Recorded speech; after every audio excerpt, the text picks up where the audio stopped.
Hello everyone, welcome to Octopath Traveler 2, My Honest Reaction, where not only will I be reviewing Octopath Traveler 2, but I will also be giving all of you my honest reaction.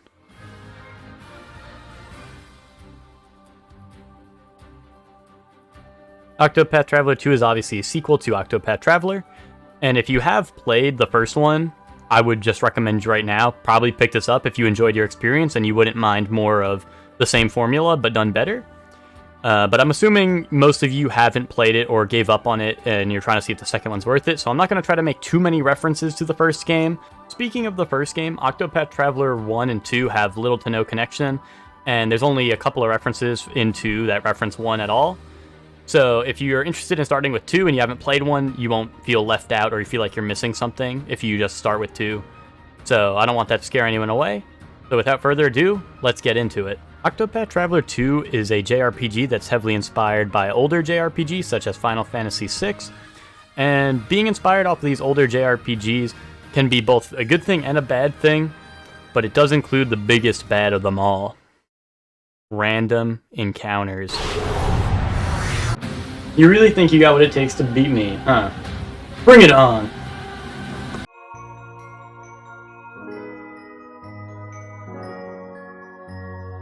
Joking aside, I don't think random encounters are a problem, but I know some people do have a problem with random encounters.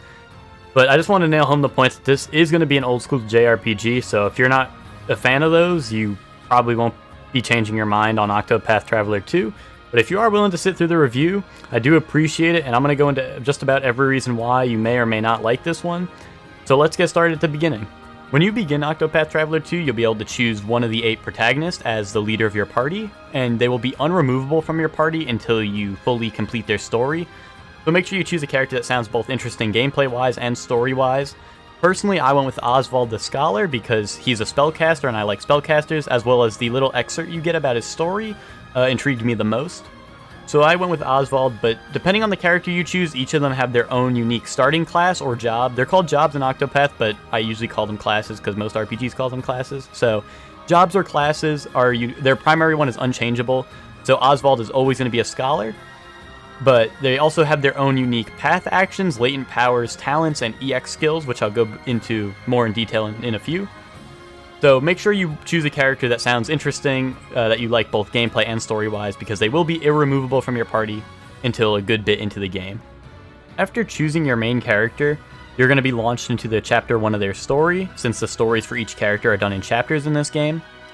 And once you complete their Chapter 1, you're going to have the freedom to basically do whatever you want.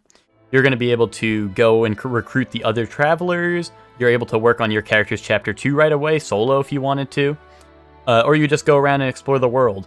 So the game gives you a lot of freedom once you're out of that first chapter, which is not usually very long. And you can basically take on the game however you want after that.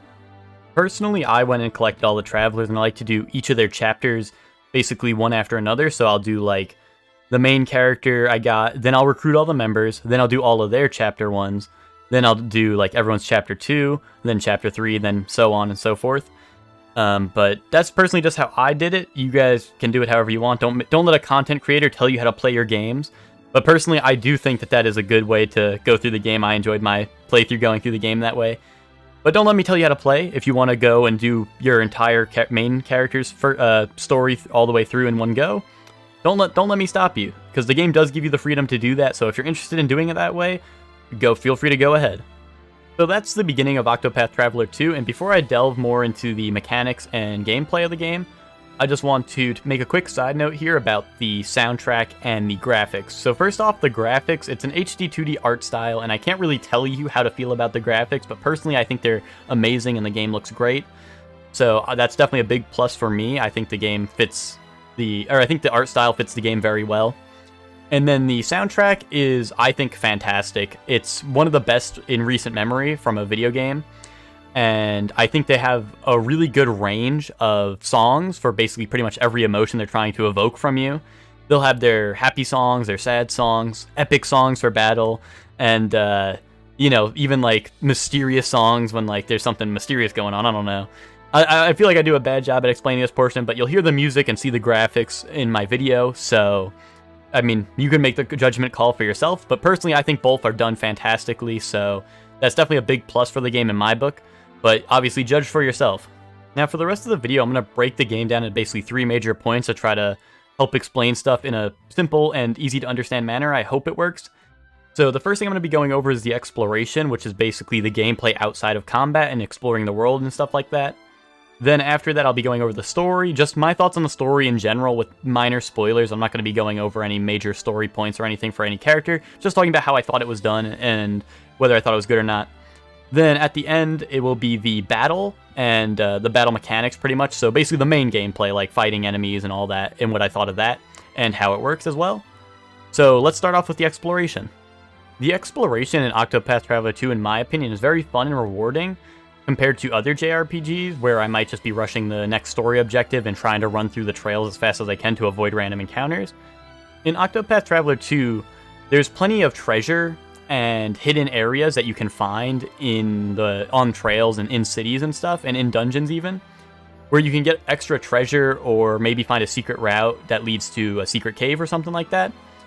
So there's they play camera tricks on you a little bit, where there might be pillars in the way of like stairs or something, so you can find a lower level of an area. And then that will lead to either maybe like a hidden cave that will have an optional boss with extra treasure and stuff, or just, an extra treasure chest. But I think the game really does reward those who go out to explore the world, rather than just trying to rush the story objectives. But it is also completely optional, so if you're not about like exploring all the trails, you can kind of just go to the next story objective if you want to. But I do enjoy it a lot in Octopath because I am actually rewarded for exploring the areas rather than just having to rush through it and trying to fight as little enemies as possible. Aside from exploring trails and the world itself, you can also interact with NPCs in a unique way in Octopath Traveler 2 through path actions. So I mentioned that each character in the game has their own path actions, and they basically change per character, whether it's day or night, but each one is unique to that character. And for an easy example, one of them is that the merchant is able to buy items off of NPCs, no matter who it is. Like, they don't have to be a shopkeeper. He can just walk up to an NPC and buy their coffee from them or something if he wants to. But also, there are, like, sort of evil path actions. So the thief can actually just steal items off of people, but it's based off of a probability. So if you fail the probability, your reputation in that town might suffer, and until you basically pay off your bounty, you won't be able to interact with NPCs in that town anymore.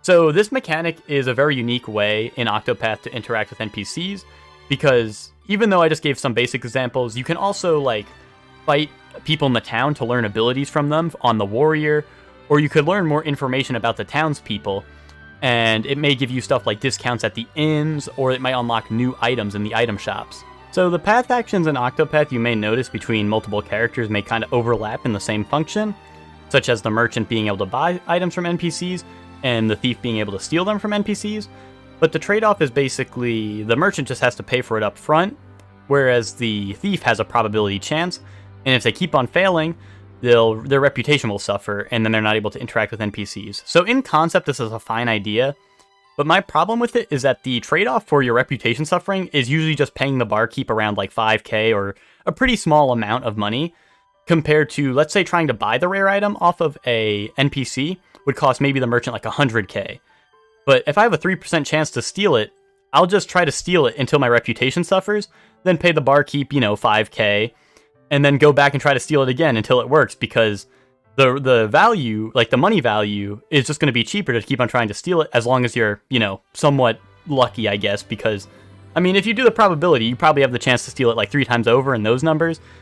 But I hope you understand the point I'm trying to make, where it's like, I'm just going to try to steal it because then I get it for free, and at most I'm going to have to pay the barkeep, maybe 5, 10k, which, compared to buying the item for 100k, is a much better deal. Without going into a crazy amount of detail about all the other path actions in the game, it's just that this trade-off is pretty relevant to other path actions you'll find throughout the game, where there's a guaranteed chance versus a random chance.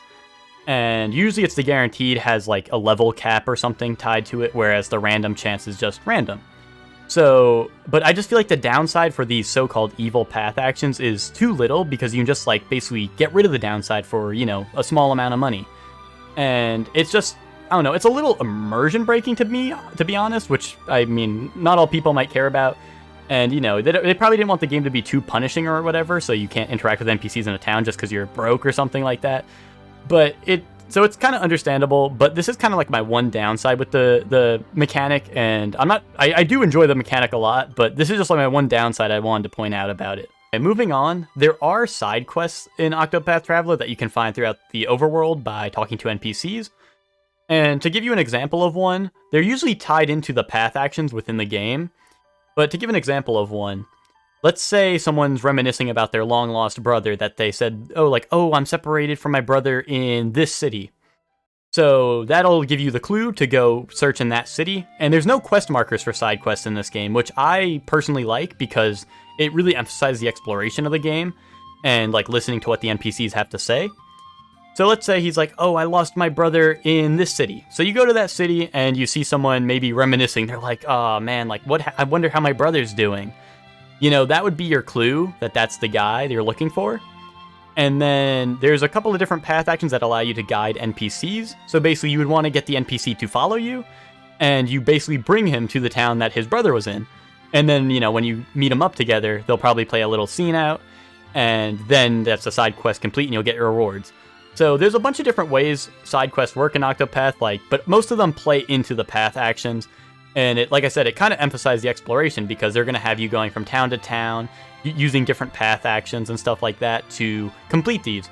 And I think that it's a neat little way, and also I do really like how they don't tell you exactly where to go or what to do. They just give you these small hints, and they mention stuff that they would, like, you know, they want done. And you kind of have to, it's almost like a puzzle, like you have to solve it yourself. But I do really appreciate the side quests in this game, and I think they're really well done. And I appreciate how they handle the side quests in this game, because I feel like most JRPGs are like, kill 5 goblins and then return to me, and that's a side quest in that game, whereas in this game, you kind of have to use the game's unique mechanics to almost solve the side quest like a puzzle, rather than, you know, doing something boring and monotonous over and over again. So I do appreciate that a lot. The last big mechanic of Octopath Traveler 2's exploration is the day and night cycle. So anywhere in the overworld at the push of a button, you can change the game from day to night or night to day. And this changes basically where NPCs are, what NPCs are accessible. Some may only be accessible during day or only accessible at night. And it also changes what path actions your characters have, because depending on whether it's day or night, your character has a different path action. So I have mixed feelings about this mechanic, because on one hand, it kind of helps with the world building and immersion, seeing cities come to life, you know, in the day, and then it kind of dies down at night, or even like the big city, like all the lights come on at night and it looks really nice to see it at night and day. And so it's cool to see areas at both nighttime and daytime and stuff like that. But it is kind of just a little tedious, because sometimes you're like, I want to use this path action on this person, and I know where they are at daytime, but I can't find them at nighttime. So you're either searching around the town, and sometimes they might even be accessible at nighttime, so you just wasted your time running around the town. But I do think it's a very cool mechanic, like visually and stuff, and aesthetically. But it's, I don't know, I feel like it can get a little tedious at times, because you're like running through a town twice, one at night, one at day, to kind of learn everything. And also on the routes and stuff where you're finding random encounters, it actually can change which encounters you run into depending on whether it's day or night, which I think is a cool feature. But I think my favorite part about it is that most areas of the game actually have a different soundtrack, whether you're there at day or night, and it'll change on the fly as you change it from night to day or day to night.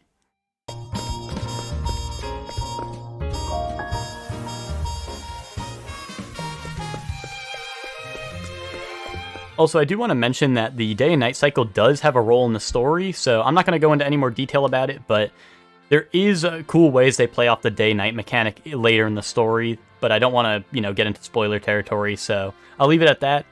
But also, the most important part about the day-night cycle is that everything's cooler at night. Night, night, night, night, night, night, night, night, night, night, night, night, night, night. So that covers all the exploration elements of the game, so let's talk about the story now. I'm going to be keeping it as spoiler-friendly as I can, only talking about stuff you find out in the character's first chapter of their story, if that even. So, very little spoilers in here. I'm just going to be talking about the general structure and my general thoughts on it, and maybe give a little backstory to some of the characters just to give you an idea of what the story is like. But if you don't want any story information whatsoever, I will have timestamps in the description, as well as the video should have chapters on the video bar. So feel free to skip ahead if you don't want any story content at all. So starting off with the story of Octopath Traveler 2, there's 8 main protagonists, so each of the protagonists that you can choose, or the party members, they all have their own separate story that is separated by chapters. So basically, the character you pick at the start, you'll start their chapter 1, and when you're done with that, you'll open up to the whole world pretty much, and you can do basically other people's chapters 1 or the main character's chapter 2. So after you do, the prerequisite chapter, you can move on to the next one. And usually each character roughly has like 4 chapters, but some of them have 5, some of them have 3. But some of them have multiple parts of they'll have 2 parts of Chapter 2 that are done in 2 different locations, and you can do either one first. So that's how the story in Octopath Traveler 2 is structured, and I think it's done pretty well because the starting and endpoints for each chapter are pretty, predefined goals that the characters have. They're like, I'm going to set out to do this, and then when it's done, you move on to the next chapter. And they basically have a couple minor goals they'll work on throughout the story until they get to their major goal at the very end of the story. And I think it works pretty well because, there's never, any major cliffhangers. There will be, new information you find, and you're like, oh, I want to work through the story more. But it's not like you're ending every single chapter on, wait, we'll find the big bad next time, It's not something like that where it's like, oh, man, we'll never catch up to the bad guy. It's not like stalling and stalling and stalling. It's more like your characters are reaching their minor goals before getting to their major goal. And I think that's a pretty good fit for the game. Because for me personally, sometimes I just want to focus on exploring areas and, maybe trying to level up my guys and get new skills. Whereas other times I'm like, I really want to find out what happens next in the story. I'm more focused today, so I'm going to work on, some story chapters. So you can kind of split it up however you want. And if you want, more chill play sessions, you don't have to do the story either right away or anything. You just explore the world at your own pace. Or if you are a more story-focused person, you can just bang out the story one chapter after another. The only issue I had with the chapter system was, for me personally, with the 8 different stories going on, and I did play the game over the course of 4 months, and obviously I wasn't only playing that for 4 months, so I took a lot of longer breaks in between play sessions sometimes, so I would forget minor details of character stories. I mean, it's pretty easy to follow each character's main overarching story, but sometimes it would bring up character names and I wouldn't remember them. So this may just be a me problem, but I did want to bring it up because with 8 different stories going on, and it's a pretty long game, I feel like this may happen to other people as well. So I did want to bring it up, and it didn't ruin the story for me by any means, but I just did want to bring it up because if you have a hard time following stories of a very linear game that only has one story, I think it could definitely get confusing here in this game. Now, I'm sure you're probably curious about what the story is actually like in Octopath Traveler 2. And as I said earlier, each character has their own story, so the themes are pretty varied, so I'm going to give some examples now. This is stuff that is given away on the character select screen when you first start the game, so very minor spoilers, but if you are worried about them, feel free to skip ahead now. So for example, the character I played, Oswald the Scholar, he's wrongfully imprisoned and is seeking revenge on the person who framed him and basically got him put in prison in the first place. But there's also other characters such as Agnia the Dancer, who is just a simple story about her trying to become a superstar and get her name out in the world as a famous dancer. And then there's other serious ones such as Throne, who is a thief, who's basically born into thiefdom, and sort of like a mafia kind of deal. And she's trying to gain her freedom, but they're not going to let her leave easy. And then there's also Partitia the Merchant, who is simply just trying to eradicate poverty from the world. So as I'm sure you can see by the examples I've given, some of the tones in the stories are much more serious, whereas others are much more lighthearted. And I think this is good for the game because not only do you get a wide range of storytelling, you can have, the more lighthearted stories that are sometimes just straight up silly, and then there's other stories that are much more serious and have to deal with murder and whatnot. So it can give you a wide range of emotions. Sometimes, the stories are just really feel good stories and, nothing crazy's going on. And then other stories are much more emotional, and you feel very emotionally invested in these stories. And I think it's pretty great that they're able to do this with the 8 different travelers, and each of them have their own unique story with their unique theme, and each of them can have you feeling different types of emotions throughout them. And with all the different stories and themes, I feel like it's important to say that I did enjoy all the stories. There was not a single one I disliked. However, there were some that I did like more than the others, and I think that's actually kind of important to the game because for me, it truly felt like Oswald was my main character. He was the character I chose at the beginning, and he was also the story I resonated with the most and I enjoyed the most. But for you, that may be someone else entirely, and with the wide range of characters and storytelling they have, I feel like there truly is always going to be that one character that you, yes, you the viewer, resonate with the most. And I think that's very important to the game because when I talked to my friend about it, it's cool to have 2 different perspectives on the same story. The stories don't change per playthrough. So I feel like it's very cool to have a game that you can play in a group of friends, and all of you have that one character that truly feels like, this was my protagonist, and you and your friend may choose the same character, but still, it's fun to see everyone's different perspective on the stories, and I do enjoy the wide variety of storytelling that is given within this game. Since each character has their own unique story, and you can kind of tackle the story at whatever pace and whatever order you want to, it can be hard to work in character interactions. However, the game does have travel banter. During a character story chapter, the main character of that chapter, as well as anyone else in your active party, may have travel banter together, where they talk about what's currently going on in the story. Now, this isn't the most mind-blowing thing, and they're definitely not super important to the story. However, I do think it helps bring the liveliness of the group up and make it actually feel like you're traveling with other people rather than them just kind of following you and helping you for your battles. The other form of group interaction is the crossed paths storylines. So these are like sub-stories that are shared between a pair of the travelers. For example, one of the pairings is Oswald and Particio, and basically they'll set out towards a like sub-story that is not relevant to either of their main stories, but they'll work together towards a common goal there. And it's neat to see the interactions there, but once again, it doesn't feel like these guys are truly all like in a group, you know, interacting with each other. It just feels like here's like a little like filler, so they can have some group interactions. And I do enjoy the group interactions, not to say that these are worthless or anything, but it still doesn't feel like enough. It still feels like the group doesn't interact with each other through most of the main story. However, there is a saving grace. At the end of all the character stories, once you finish every single character's story, you are able to do a final chapter where basically all of the main character stories kind of converge into one final finale. And I think it is really well done, and it's one of the coolest parts of the game. And then after you complete that, there's even an epilogue where you can see what happens to all the travelers after the game ends. And these I thought were really well done. And honestly, a big complaint of the game is the lack of group interactions throughout the majority of the story. However, this finale was really strong, and the fact that all the characters finally came together was really great to see, and I really, really loved this part of the game. One last thing to note is that almost all of the main story content was fully voice acted. This wasn't the case in the first game, so I was really pleasantly surprised to see it in this game. And also, I think all the voice acting in this game was really well done, so I think that adds to the story even more, and is a good improvement over the first game. All in all, I thought the story was great, and I thought it was really well done. I do have a couple of complaints. Like I said, the group interactions kind of didn't feel like it was all there. However, it was an improvement over the first game, so I do appreciate that they're trying.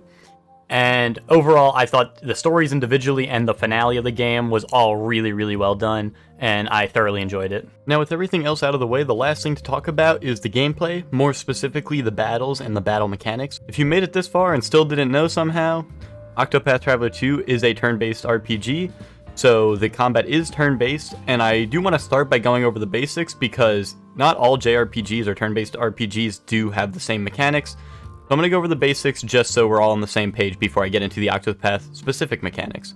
First things first, Octopath Traveler 2 does have attributes or stats for your characters, and I'm just going to go through them real fast right now. There's max HP, physical attack, physical defense, accuracy, critical, max SP, elemental attack, elemental defense, speed, and evasion. And I feel like most of these are self-explanatory.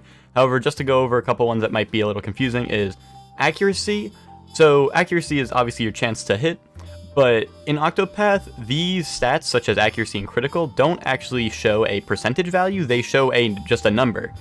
So it's a little hard to tell how much benefit you're getting from equipping equipment that will raise your accuracy or critical. But a general rule is obviously just the higher the number, the better. But it does make it a little hard to understand how much you're actually affecting those stats. So I do think that's a little bit confusing. A critical, like I said, is your chance to crit the enemy for more damage. Max SP is just like your mana bar, so more maximum mana, to cast spells and skills. And then there's also elemental defense, so obviously that protects you against elemental attacks. However, it also increases your healing power. And then there's also speed, which is your basically chance to be sooner in the turn order, which you'll see when we get into combat. And then evasion, which once again, it feels like it should be a percentage, but in this game it's just a number. So bigger number, better stuff, but it is a little confusing, as I said. Along with the stat screen, there's also an equipment screen, and the item slots that you can equip are swords, polearms, daggers, axes, bows, staves, shields.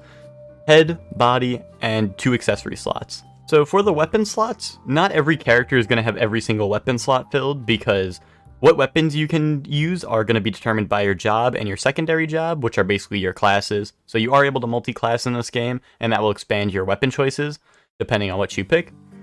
But the shields, head, body, and the 2 accessory slots are going to be available for everyone. Shields usually just boost your defense and sometimes maybe some other stats. And then your head and body are armor, so they're going to be doing the same thing, boosting your defense, but some may give you speed or a bonus to max HP or max SP or something like that. And then the accessory slots can be pretty unique items. Sometimes they'll just give you stat bonuses, but others might give you your increased chance to encounter a rare enemy or other fun effects such as that. Yeah, enough about the nerd stuff. Now let's talk about the actual combat. So once you're in combat, the combat menu will have a couple of options. You'll see that you have, on most characters, attack, their skills for their jobs, item, defend, and flee. So attack lets you choose any of your job's available weapons, and you can attack a selected enemy with it. Pretty simple, right? Then you have your skills. Your skills will depend on what job you have, and if you have 2 different jobs, if you have a secondary job, you'll be able to access those as well at any point during combat. Then there's the item, which with most RPGs, you know, restore health, revive an ally, stuff like that. There are some cooler items, but I'll leave you guys to find those for yourself. Then there's defend. So defend obviously is going to make you be able to take more powerful hits and you know, increase your defense for until your next turn. However, in Octopath Traveler 2, it also does move your turn order to the front of the next turn. So it'll means if you block, you're going to be the first one to act on the next turn, with a couple of exceptions. But I do think this is a neat thing to have in Octopath Traveler, because I usually never find myself defending in RPGs unless it's like absolutely necessary, or they give you a big warning like, watch out for the opponent's big move. And Octopath does have that, but there's another way to get around that stuff in Octopath. And I feel like I end up using defend more for either if I don't have anything else to do with the character, or if I just want them to be able to act sooner in the next turn so I can set up a more powerful next turn. Lastly, there's flee, and that's basically just to try to run away from combat. However, in this game I do think it's very risky, because if you flee on your first character in the turn order, all your other characters after that in the turn order will not be able to act for that current turn. So this can be very risky, especially because I don't know 100% what determines whether you can flee or not. However, I feel like I have much harder time fleeing against enemies that are higher level, whereas if I'm fighting enemies that are lower level, it's very easy to flee. And that makes sense, of course. However, I feel like you want to flee from the enemies that are stronger than you. So it can be a little scary trying to run away from enemies. So I feel like most of the times you want to try to hold your ground if you can. If you really feel like it's your last ditch effort, then you could try to flee. But I don't think it's super easy to do in this game. After combat, you'll be greeted with the reward screen, and on the reward screen you'll see that you'll be earning money, XP, and JP. So money is pretty self-explanatory, you'll be able to use those at shops and whatnot throughout the world. XP is your experience points to level up your characters, and JP are job points, so this is going to be how you're unlocking more skills for your primary job or your secondary jobs. Also on the screen, it will show you any items you've obtained from that combat if you earned any items from defeating those enemies. Now I hope that everything's been clear so far, because now we're going to start talking about the Octopath specific mechanics. First thing I want to talk about is the job system. So I've been mentioning them here and there. So every character's primary job is set in stone. For example, Oswald is always going to be a scholar primarily. However, you can choose a secondary job for him, and this is very similar to multi-classing in other RPGs. So if I choose the merchant sub-job, Oswald will also now be able to use bows and spears because the merchant is able to use those, as well as I can learn any of the skills that the merchant job is able to use. Also, the secondary jobs may affect your attributes a little bit, or the stats on your character. Some may raise your HP, raise your elemental attack, your physical attack, stuff like that. As I mentioned earlier, you'll need JP from combat to unlock more skills for jobs, and the more skills you unlock for a specific job, the more expensive the next skill in that job will be. So if you switch around, they'll always be cheap. You know, the first skill you buy will always be cheap. However, the more you spend in a specific job, even your primary job, it will scale with more and more JP, so you want to make sure you get the skills that you find interesting out of the way first, because it might be a while before you can get all of them. Now, the skills you learn in a secondary job are only going to be available to you while you're in that current secondary job. So if you learn a dancer skill and your primary or secondary job is not the dancer, you won't be able to use those skills anymore. However, the more skills you learn in a certain job, you'll start learning support skills, and these support skills are basically passive effects that will carry over no matter what job you're in. For example, a really important one in my opinion is from the warrior. If you learn a couple of abilities from the warrior class, you'll learn the deal more damage support skill, and that will actually raise your damage cap from 9,999 to 99,999. So I think this is a very important one late game, but there's also a handful of other nifty effects such as earning more XP after battle, restoring your health and mana at the end of battle, as well as many others that I'll leave for you to explore. But I think this is a really fun part of the game because you're able to basically mix and match these 4 skills however you like, and you can get some really neat effects and really buff up a character with some of these. Now back to the combat side of things, a big part of Octopath Traveler combat is the break system. So when you get in combat, you'll notice enemies have weaknesses or things they are vulnerable to, and if you hit an enemy with any of these weaknesses, they'll lose a shield point, which you'll see right below the enemy. And when their shield points drop to 0, the enemy is broken. When you break an enemy, they lose their next turn. However, if you break an enemy in the current turn and they haven't acted yet in that current turn, they'll also lose that turn as well. So you can essentially rob an enemy of 2 turns when you break them. And also while an enemy is broken, they take much more damage. Also, when a foe recovers from being broken, they also will always act first. So if you let an enemy live through the broken phase, they will guaranteed act first when they do get their turns back. Now the break mechanic may sound pretty simple, but the reason I like it so much is because you basically have to pay out and basically preemptively to say like, hey, I'm gonna destroy the foe in these couple turns. So it gives you like time to set up pretty much and then nuke the foe in one big turn. However, if they do live, they're going to be acting first, and on boss fights where the bosses may act multiple times in a turn, or just have shield points that are really high so you can't reliably break them over and over again, it does make the game a lot more intense, and you have to decide whether you want to break the enemy this turn, or try to buff up and then break the enemy next turn while all your characters are buffed, and then unload even more damage. So it's a really like risk-reward mechanic, and also I think it just makes for very satisfying combat. Another big part of Octopath Traveler combat is the boost system.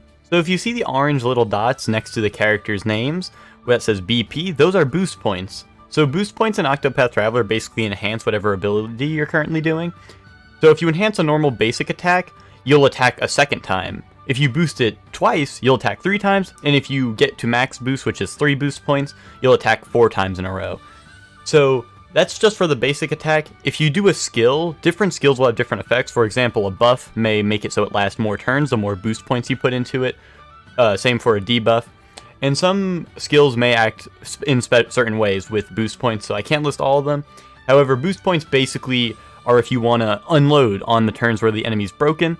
You can unload, you can max boost and then use your most powerful skill, and it's most likely going to kill most enemies except for like bosses.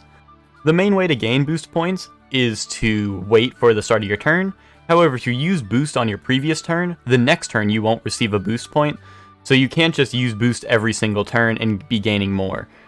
There are other ways to gain boost that you'll find as you play through the game, however that is the primary way to gain boost. As I said earlier, the max boost you can use on a single ability is 3, that is considered max boost. However, you can have up to 5 boost points at a time, so this can be important for setting up turns and planning ahead. Much like the break mechanic, I also think the boost mechanic is really well done because it's very satisfying to have these, like I said, with the break you want to pay out on your damage in the turn that they're broken, and if you pay out an attack with max boost while an enemy's broken, it's just very, very satisfying to see the damage numbers just go crazy high and hopefully defeat the enemy. I think that covers the general gameplay flow. However, there are a couple things that are unique to each character that I'm going to be going over now. I'm not going to go over every single character, but I will give a few examples. So first off is the latent power. So if you see the little diamond and circle symbol next to the character's boost points that is glowing, when it's glowing it means that it's ready, and that will activate the character's latent power. For an example, Temenos the Cleric, when you use his latent power, no matter what he hits the opponent with, it will deal shield damage to them or break their shield points down. So if you pair this with an attack that hits multiple times, you'll be able to tear through an enemy's shield points whether or not you're hitting their weakness. Another latent power lets you act right after your turn, so you basically get 2 turns back to back. I think that's pretty insane. And then there are a couple other ones that actually give you a new move list entirely, and you can basically do these huge super moves when you have your latent power ready. To earn the latent powers, if they're not fully charged, you can either take damage or break foes. And I think this is sort of like a comeback mechanic because, I'm going to be honest, I think it's much easier to earn it by taking damage than breaking foes. And I think it does its job perfectly because there have been times where I start losing a combat and I'm taking massive hits, but then my latent power gets charged and I can instantly turn the tides. And another thing I really like about this mechanic is that since it's unique to each character, even if you have the same job and secondary job on a different character, you're not going to be able to do the exact same thing with them because of the latent power system. And there may be a certain combination that you find with a character and their latent power that may make them shine over a different character using the same job combo. Another mechanic that is unique to each traveler and cannot be changed is the talents that each traveler has. So for example, a simple one is for Temenos, the cleric. If you enter combat while it's nighttime, he will actually inflict debuffs to all the foes in that combat, anytime you enter combat at night. But there are some other talents that are much more engaging, in my opinion, such as Hikari. He is able to learn skills from any NPC he fights, because his path action is to challenge NPCs, and after you beat them, he's able to choose to learn up to, I think, 5 skills from NPCs that he fights throughout the world. And this can be really fun because you can learn abilities that Hikari would normally not have. And you can even get creative with it and find people that have elemental abilities. Since Hikari's a warrior, he normally has physical attacks. But if you want to have an elemental attack so he can break enemies who have elemental weak points, you can actually find NPCs that will give you that skill. And then Hikari all of a sudden has elemental attacks. And I think it's very interesting because you can do stuff like that, or you can find just really strong physical attacks to stack on Hikari since he already is really good at that. But it really gives you the freedom to find the skills that you want to make the Hikari, build that you want specifically for yourself. Because you could probably make an elemental Hikari and have him subclass into a scholar, and then have more elemental attack, and then have him learn NPC skills that are all elemental. And it's a funny thing to do. You can really get creative with the builds in this game, and I really like that. Another talent that is also really fun to me is Ochette, the hunter. Since she is a hunter, she's able to capture wild animals. So pretty much any enemy you fight in combat can be captured, with the exception of humans and stuff. But any animal that you fight in combat can be captured, and Ochette can send them into battle after that. And this even includes mini bosses that you fight. Unfortunately, the first time you fight them, you cannot capture them, but if you roam their area that you found them in again, you can come across them once again, and that time you will be able to capture them. And this was some of the most fun stuff I did in the game, was seeking out the mini bosses I fought and trying to capture them all on Ochette, and I thought it was very fun. It's kind of like you're playing Pokemon within Octopath Traveler. And like I said, these are also pretty game-changing because all these animals have different attacks and abilities that you wouldn't normally be able to have on Ochette, so it can really change up what you're doing with the character. The last thing unique to each character are the EX skills. These are skills you'll unlock through completing a character's story, and each character has 2 of them, and they also tie in heavily to the character's, background and story, so I'm not going to go over any here because I feel like that would be a spoiler in itself. But they are pretty cool, and it's another way to have the characters be unique from each other because these skills cannot be changed or transferred to other characters. So it's just another way to make each of the characters a little more unique. Now I think that just about covers all the battle mechanics and pretty much the systems of the game, but there are a couple more notes I want to talk about now. The enemy health bars in Octopath Traveler are actually not shown to you by default. So to tell how much health an enemy has, when you go to attack them, you'll see their little name tag. And if they have 100 to 50% health, it will be white. If they have below 50% health, it'll be yellow. And if they have around, I think, 10-ish or below, it'll go red. So this is a unique way to show the enemy's health bar, because I think it makes it much more intense because you don't truly know how much health they have. And if you're keeping track of how much damage your attacks are doing, you can kind of think through your head a little bit and be like, okay, I think this will kill, but you're never actually 100% sure. And there is a way to check with one of the scholar's abilities to analyze their health. But then you have to take a full turn just to view the enemy's health bar, and it only shows you it when you use that skill, and it will not save it or anything. So you're still going to be having to do the mental math in your head of all the damage you're doing if you really want to keep 100% sure and make sure you're going to be killing the enemy. So I think it's a unique way to have the health, because you're like, oh, do I give up a turn to view the enemy health, or do I just try to finish it off in this last turn?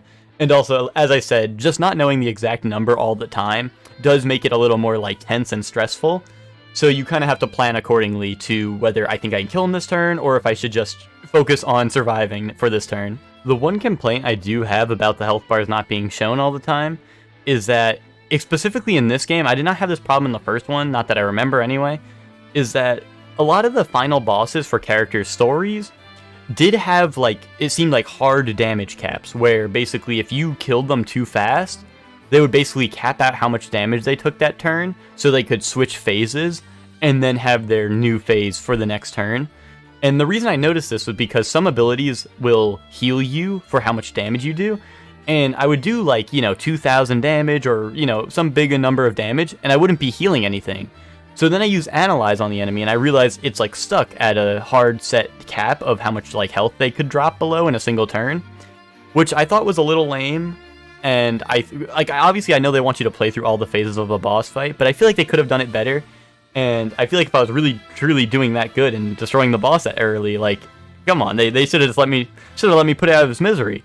But either way, that's like my one small complaint, and it's not really entirely with the health bars being shown, but more the fact that the final bosses seem to rely on, like, a hard HP cap to survive, to make sure that you see all their phases. Which, like I said, I do enjoy seeing all the enemies' phases, but also if I destroyed the enemy that bad, like, it just felt a little disheartening. I'm like, why is my damage capping out? I should have been able to kill them by now, So it was a little frustrating, that part of battle, but that's like one of my few complaints with it.